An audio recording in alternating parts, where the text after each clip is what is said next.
একবার চোখ বন্ধ করে কল্পনা করুন দেখি, চারিদিকে সবুজে ঢাকা গভীর ঘন অরণ্য, আর তার মাঝখান থেকে একটা সুন্দর ঝর্ণা বয়ে চলেছে, যার জলের কলকল আওয়াজ চারিদিকে একটা গা ছমছমে পরিস্থিতির সৃষ্টি করেছে।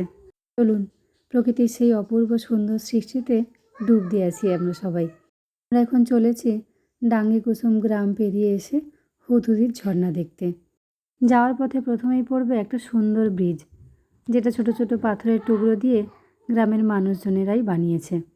এই ব্রিজটা যে শুধু একদিক থেকে অন্যদিকে যাওয়া আসার মাধ্যম হিসেবে কাজ করছে তা কিন্তু নয়, প্রকার ছাঁকনিরও কাজ করছে।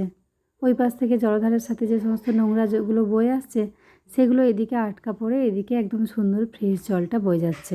এই ছাঁকা পরিষ্কার জলটাই জঙ্গলের মধ্য থেকে গিয়ে পাহাড়ের ওপর থেকে পড়ে জলপ্রপাতের সৃষ্টি হয়েছে। থেকে আরেকটু এগিয়ে এই ভূমির ঢাল বরাবর নিচের দিকে নামলেই মিলবে ঝর্ণার দেখা।